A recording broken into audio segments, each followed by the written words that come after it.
사랑하는 성도 여러분, 힘든 세상 속에 살아가시다가 6월의 둘째 주일을 맞아 성전에 모여 하나님을 함께 예비하니 마음이 어떠십니까? 참 좋습니다. 오늘도 믿음으로 고백하는 모든 주의 종들 가운데 하나님의 크신 은혜와 평강이 함께하기를 주님의 이름으로 축복합니다. 요즘 살만하십니까? 경제적으로는 어떠십니까? 아멘. 건강으로는 좀 어떠십니까? 요즘 자녀들과 자손들은 잘 되십니까? 우리가 살아가는 인생에 많은 것들이 참으로 평안해야 우리는 행복을 얻게 됩니다. 또한 겉으로는 아무 문제가 없는 것처럼 보일 수도 있습니다. 야, 저 사람 참 행복해 보인다 이렇게 느낄 수도 있습니다. 근데 실제적으로는 마음이 무너져서 고통 중에 있는 사람들도 있을 것입니다. 특별히 요즘처럼 어려운 시대일수록 우리 믿음의 백성들에게는 평안이 필요합니다. 평안의 주님이 우리에게 임해야 한다는 것입니다. 특별히 신앙생활을 외형적으로 어떤 보이는 것으로 만족해서는 안 됩니다. 왜냐하면 참된 평안은 우리 내면에 깃들기 때문입니다. 우리의 믿음이 주님의 말씀 위에 굳게 서 있는지 아니면 세상의 흔들림에 함께 요동치고 있는지를 다시 한번 생각해보는 이 시간이 되기를 바랍니다. 특별히 건물이 무너지는 이유를 생각해보면 대부분의 건물은 무너지기 전에는 다 겉으로는 멀쩡해 보입니다. 하지만 중요한 것은 기초가 튼튼하지 않을 때 그 건물은 어느 순간 무너져 내린다는 겁니다. 2021년에 미국 플로리다주 마이애미 이 서프사이드에 이 사우스 아파트가 있었는데 이 새벽 1시 30분경에 이게 갑자기 무너져 내렸습니다. 붕괴됐습니다. 12층 건물의 일부가 붕괴되는 시간은 불과 5초였습니다. 5초. 피할 시간도 없었던 것입니다. 우리나라에도 이와 비슷한 붕괴 사건이 얼마나 있지 않습니까? 대표적으로 우리가 잘 기억하는 게 성수대교 붕괴했던 거. 저도 지금 그때 뉴스가 기억나요. 제가 그때 학생이었을 텐데 성수대교 붕괴됐다고 학생들 학교 가다가 버스 추락해가지고 사망했던 사건이 지금도 기억이 납니다. 삼풍백화점 붕괴된 거.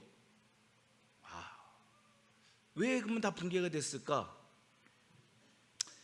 붕괴의 원인은 부실 공사였습니다. 부실 공사로 붕괴됨이 나중에 밝혀지게 됩니다.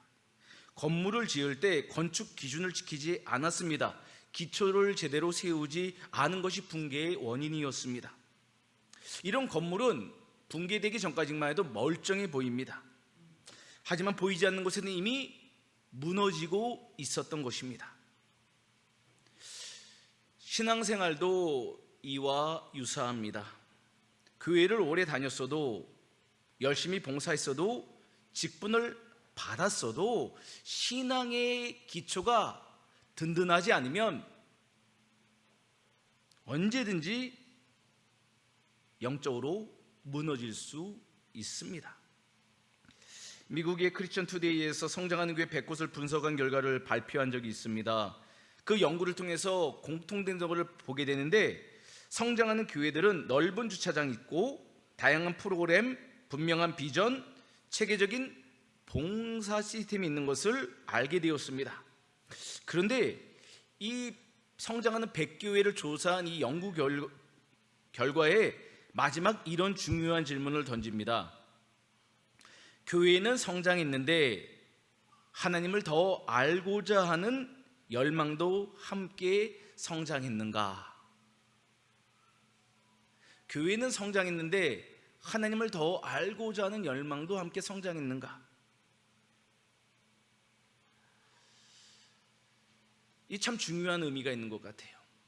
겉으로는 화려한 교회, 많은 성도, 좋은 프로그램을 유지하는 것 같지만 실제적으로는 우리 안에 주님을 향한 갈망이 있는가? 이거는 교회의 성장과 부흥보다 더 중요한 가치라는 것이죠. 이거는 교회의 본질적인 존재 이유를 이야기하고 있다는 것입니다. 교회의 중심 가치가 무엇입니까? 예수님을 알고 예수님을 닮아가는 공동체가 교회입니다. 교회의 본질은 프로그램이 아닙니다. 예수 그리스도, 그분이 누군가를 알아가는 공동체입니다.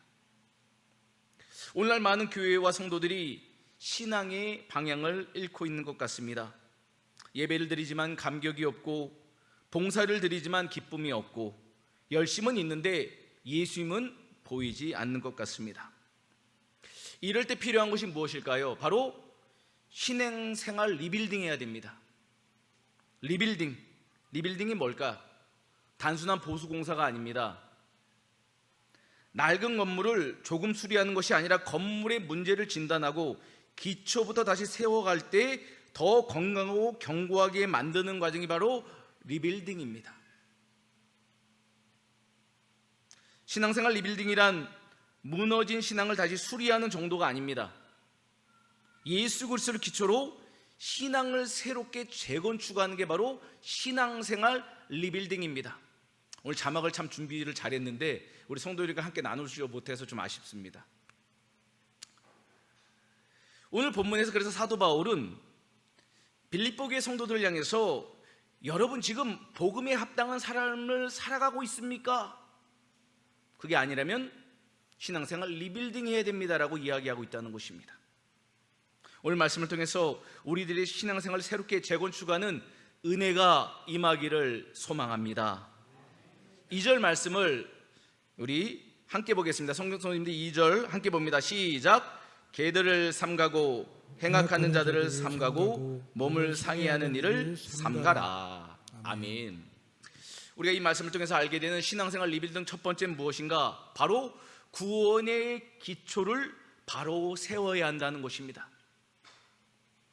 사도 바울은 당시 빌립보 교회에 스며든 유대 율법자들을 향해서 경고합니다. 그들은 예수님 믿는 것만으로는 부족하다라고 주장했기 때문입니다. 그들은 할례를 받아야 하고 율법을 지켜야 하며 종교적 행위가 더해져야 구원을 받을 수 있다라고 가르쳤습니다. 그래서 사도 바울은 그런 유대 율법주의자들을 향해서 오늘 지금 2절에 읽은 것처럼 개들, 행악자들, 몸을 상해하는 자들이라고 표현합니다. 그리고 그들을 향해서 무려 3번이나 삼가고 삼가라라고 우리에게 경고하고 있습니다. 너무 중요하다는 것이죠. 개는 진리를 왜곡하는 자를 표현합니다. 행악하는 자는 자기 중심적 신앙생활을 하는 분을 말하는 겁니다. 자기 중심적 신앙생활. 3번째, 몸을 상해하는 자는 외형적 종교 행위에 집착하는 자. 어떤 모임은 이래야 되고 이래야 되는 이런 교회 공동체의 본질보다 보이는 것에 집중하는 분들을 몸을 상해한 자라고 이야기하고 있다는 것입니다. 단순히 어떠한 악인을 경계하라는 게 아닙니다. 예수 그리스도의 복음에 다른 조건을 더하는 모든 거짓된 가르침을 물리쳐야 함을 이야기하고 있는 거예요. 성경 우리에게 분명히 말씀합니다. 구원은 우리의 노력이나 공로로 얻어지는 것이 아닙니다. 구원은 죄인된 우리에게 하나님께서 값없이 베풀어 주신 은총입니다.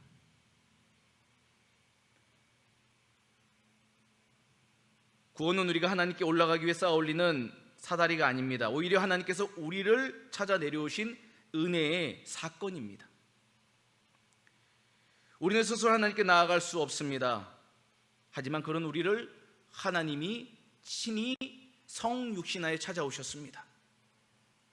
독생자 예수 그리스도 이 땅에 보내셔서 죽을 수밖에 없는 온 인류를 위해 화목제물로 내어주셨습니다. 그래서 우리는 구원에 이르는 그 어떠한 일도 할 수 없게 된 것입니다. 사람의 공로로는 구원에 이를 수 없다는 것입니다. 그래서 예수님은 이 땅에 오셔서 나는 의인을 부르러 온 것이 아니라 죄인을 불러 회개시켜 구원에 이르게 하기 위해 오셨다라고 분명히 자신의 정체성을 우리에게 밝히셨습니다. 주님이 오신 이유는 의인 부르러 온 게 아닙니다. 죄인 부르러 오셨어요. 교회는 죄인의 공동체입니다. 그래서 저도 죄인이고 여기는 우리 모든 예배자는 주님의 대속의 은혜로 말미암아 그 죄에서 값없이 의롭다함을 받은 하나님의 자녀로 입적된 것입니다. 이게 바로 구원의 은혜인 것이죠. 그러기에 우리는 자랑할 것이 없습니다. 오직 하나님의 은혜 안에서 감사하고 또 감사하는 것이 신앙생활의 모습인 것이죠. 오늘날에는 어떤 율법적 형태가 우리를 올가맬까요? 이것을 해야 구원받는다, 특별한 체험이 있어야 구원받는다, 우리만이 참된 진리를 가지고 있다, 이런 것으로 우리에게 접근하는 거짓 이단들이 또 다른 율법의 형태입니다. 이렇게 신앙생활을 해야 됩니다 라고 계속해서 우리에게 무엇인가를 더하려고 하는 것도 거짓됨입니다.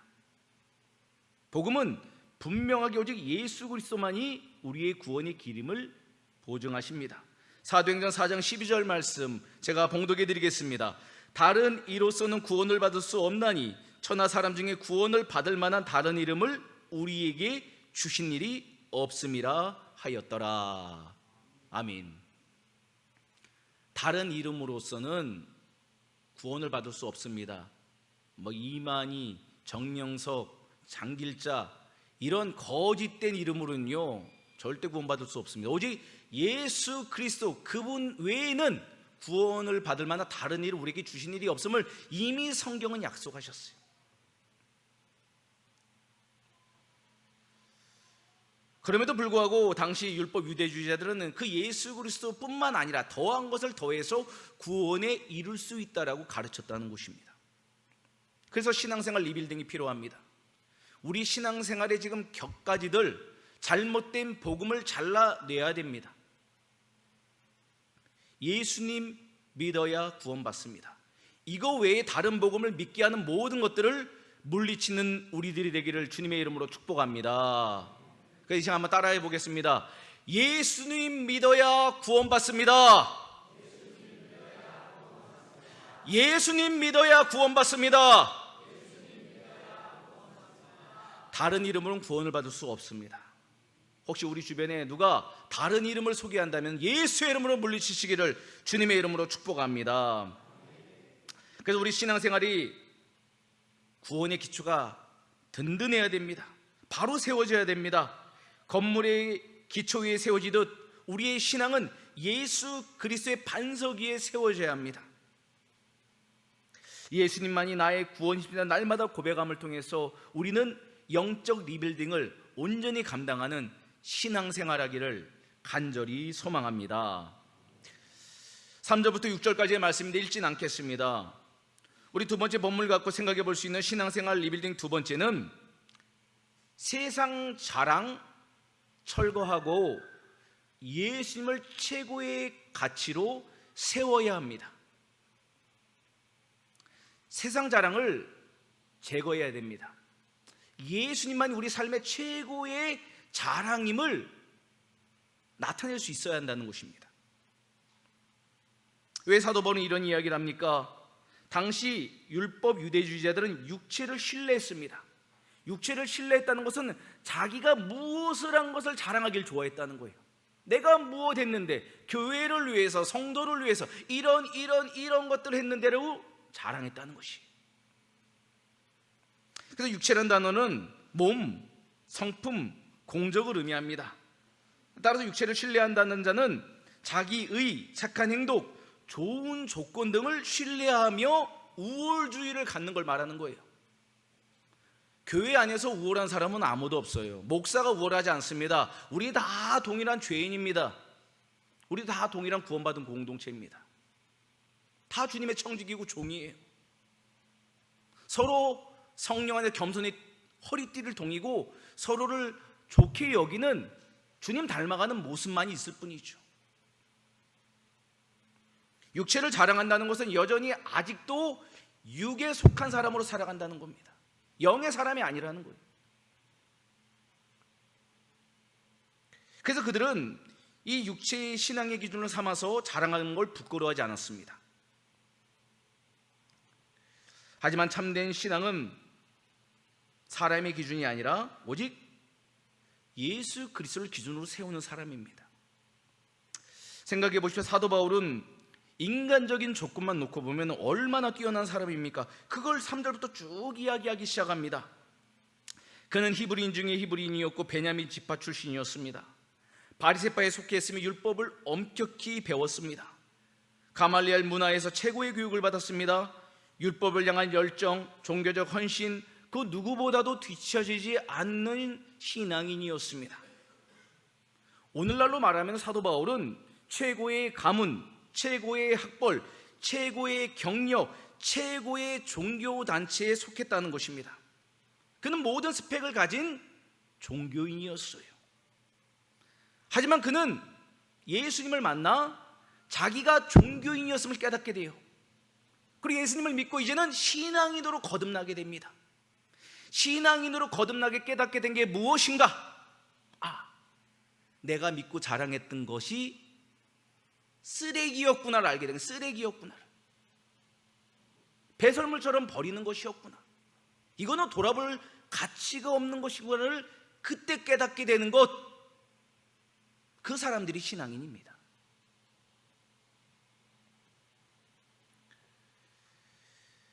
그는 육체의 자랑을 버렸습니다. 그래서 7절에 보면 무엇인지 내게 유익하던 것을 내가 그리스도를 위해 다 해로 여길 뿐더러 라고 고백합니다. 그가 왜 세상에게 중요하게 여겼던 것, 자랑하는 것을 왜 버렸다고요? 부활의 주님을 만났기 때문입니다. 예수님을 만나보니 이전에 붙들고 있던 것들이 더 이상 자랑거리가 될 수 없음을 그가 알게 된 것입니다. 오늘 우리도 마찬가지입니다. 학력, 재산, 직장, 건강, 자녀, 인맥, 심지어 신앙의 경력까지도 자랑거리에 삼고 싶겠지만 그것을 십자가에 못 박는 것이 신앙생활의 리빌딩인 줄 믿으시길 바랍니다. 교회는 그런 세상 자랑하는 공동체가 아닙니다. 나를 위해 죽으시고 나를 위해 부활하신 예수님 이야기하기도 부족한 게 교회 아닙니까? 교회.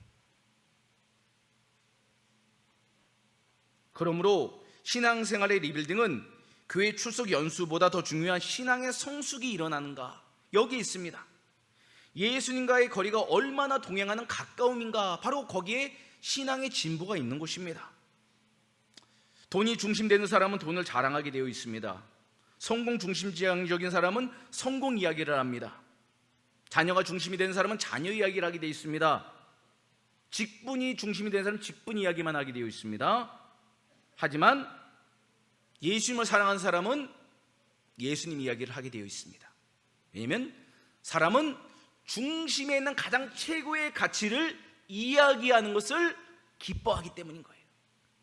내 이야기가 내 삶의 중심을 반영하는 것입니다. 우리는 요즘 무슨 이야기하고 있습니까? 우리는 예수님 이야기로 충만한 그리스도인이 되기를 주님의 이름으로 축복합니다. 그래서 사도 바울은 내 주 그리스도 예수를 아는 짓이 가장 고상하기 때문이라 라고 고백합니다. 사도 바울은 예수님보다 더 귀한 것은 없습니다를 날마다 고백했다는 거예요. 바로 이것이 신앙생활입니다. 주 예수보다 더 귀한 것은 없네. 이 세상 부귀와 바꿀 수 없네. 영죽은 내 대신 돌아가신 그 놀라운 사랑 잊지 못해. 세상 즐거움 다 버리고 세상 자랑 다 버렸네. 주 예수보다 더 귀한 것은 없네. 예수 밖에는 없네. 우리 1절만 우리 찬양할까요? 94장 1절만 찬양합니다.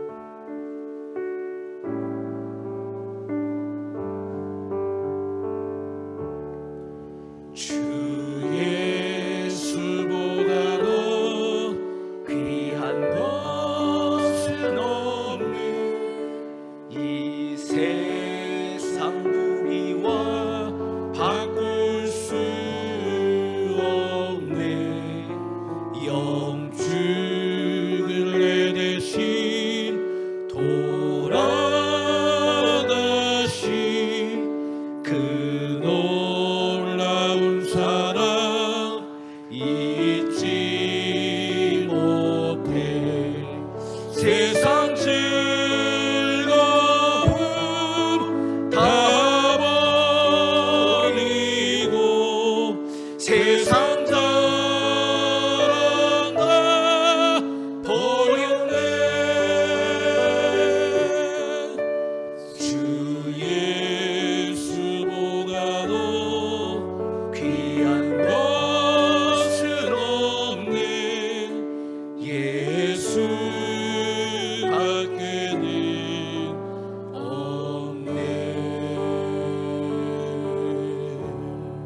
사도 바울은 세상 자랑 다 내려놓고 예수님만 자랑하는 복음 전도자가 되었습니다. 지금 우리가 살아가는 세상은 금수저를 자랑합니다. 은수저를 자랑합니다. 조부모와 부모님의 스펙과 재력을 자랑합니다. 하지만 우리는 예수님만 자랑하기를 바랍니다. 신앙생활 리빌딩은 예수님 자랑으로 충만한 삶입니다. 세상 가치관, 세상 자랑 내려놓고 예수님 삶을 중심해서 예수님만 자랑하는 우리 모든 신앙인들 다 되기를 주님의 이름으로 축복합니다. 마지막 10절부터 12절 말씀을 통해서 알게 된 세 번째 신앙생활 리빌딩 원리는 예수님을 향해 계속 달려가야 한다는 겁니다. 이 말은 우리의 신앙의 표대를 예수님께 고정시켜야 함을 이야기합니다. 우리가 목적지를 향해서 내비게이션을 켜고 갈 때 반드시 목적지의 방향성대로 가야 됩니다. 그렇지 않으면 방황하게 됩니다. 시간을 낭비합니다. 에너지를 낭비합니다. 모든 것을 허비하는 거예요. 우리 신앙의 경주 마침표가 찍는 주님 앞에 서는 날까지 이제는 새롭게 세워진 리빌딩을 향해서 어떻게 써야 되나, 바로 주님을 바라보고 달려가야 한다는 거예요. 이게 바로 사도 바울의 마지막 고백입니다. 건물은 새로 지어졌다고 끝이 아니지 않습니까? 지속적으로 관리해야 합니다. 신앙생활도 마찬가지입니다. 계속 관리해야 됩니다. 그래서 사도 바울은 내가 그리스도와 그 부활의 권능과 그 고난의 참여함을 알고자 하여라고 이야기합니다. 자기는 여기에서 만족하지 않겠다는 겁니다. 주님 앞에 서는 그날까지 분명한 표대가 있다는 것입니다. 예수님을 더 알고 싶다는 겁니다. 그분의 십자가 고난에 참여하고 싶다는 것입니다. 부활의 능력을 경험하고 싶다는 거예요. 그래서 자기는 주님을 바라보고 계속 달려가겠다라면서 마지막 신앙생활 리빌딩을 마치고 있습니다. 근데 생각해 보십시오. 이 고백을 한 사람이 누굽니까? 사도 바울 아닙니까? 그는 이미 위대한 사도였어요. 많은 교회를 개척했습니다. 수많은 사람을 주님께 인도했습니다. 그런데도 불구하고 그는 여전히 주님을 향해서 달려가겠다라고 고백합니다. 그래서 내가 이미 얻었다 함도 아니요 온전히 이루었다 함도 아니라, 아직 자기 신앙의 경주 끝이 아니라는 겁니다. 지금도 진행형이라는 거예요. 마지막 날 주님 앞에 서는 날 완성됨을 바라보며 끊임없이 영적인 몸부림을 감당하겠다는 것이죠. 신앙에는 은퇴가 없습니다. 기도 생활이 은퇴가 있습니까? 예배 생활이 은퇴가 있습니까? 주님을 사랑하는 일에 은퇴가 있습니까? 오직 주님 나라 갈 때까지 우리는 다 현역 하나님 나라의 군병입니다. 그래서 사도 바울은 오직 내가 그리스도 예수께 잡힌 바 돼 그것을 잡으려고 달려간다라고 고백합니다. 리빌딩은 한 번으로 끝나지 않습니다. 계속 점검해야 됩니다. 회개하는가, 복음으로 돌아가는가, 우리의 방향성은 예수 그리스도가 분명한가를 점검하는 것, 이게 신앙생활 리빌딩의 계속성입니다. 팀 켈러 목사님은 거짓 신들이라는 책에서 사람들이 인생의 중심에 두는 것을 거짓 신들이라고 이야기합니다. 이것은 명성, 성공, 돈, 권력 같은 외적인 것뿐 아니라 성취감, 안정, 도덕성과 같은 내면의 가치일 수도 있다라고 이야기합니다. 이런 거짓 신들이 우리 마음을 점령하면 우리는 어느 순간 거짓 기쁨에 도취돼 버린다는 겁니다. 어느 순간 예수님 없이도 신앙생활을 할 수 있다라고 목사님은 경고하고 있습니다. 그래서 우리 신앙을 점검하는 것은 너무 중요합니다. 일본 도쿄 임페리얼 호텔이 있습니다. 미국의 건축가 프랭크 라이트가 짓게 되었는데 1년 동안 호텔을 짓기로 했는데 고작 꼬박 2년간 기초공사만 하게 됐습니다. 일본의 건축계와 언론은 연일 비판을 쏟아내었습니다. 그렇게 기초공사가 오래 끄는 것을 그들은 이해할 수 없었기 때문입니다. 도쿄 시내 많은 건물이 무너지고 큰 피해를 보는 일이 50이 지난 도쿄 대지진에 임박했습니다.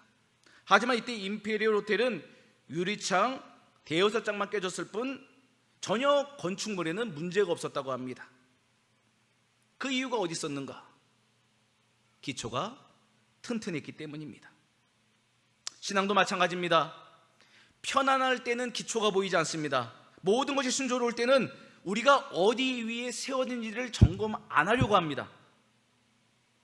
그러나 인생의 영적 지진이 찾아오게 되면, 경제적인 어려움이 닥치게 되면, 건강이 흔들리게 되면, 관계의 갈등이 찾아오고 미래에 대한 불안이 찾아오게 되면 우리 기초가 분명히 드러나게 되어 있습니다. 그럼 그때는 어떻게 됩니까? 그때라도 주님께 돌아와야 합니다. 그때라도 주님께 엎드려야 됩니다. 늦지 않았습니다. 우리가 그렇게 느끼는 그 순간이 가장 주님을 찾을 적기입니다.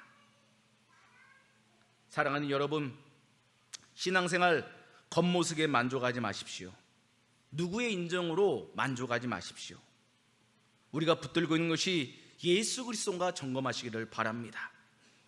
그러므로 예수님만이 우리의 구원 되시며 우리의 자랑 되시며 우리의 마지막 표대 되심을 바라보며 환경에 흔들리는 것이 아니라 예수 그리스도 안에서 더 굳건히 세워지는 신앙생활 리빌딩하는 모든 우리가 되기를 주님의 이름으로 축원합니다.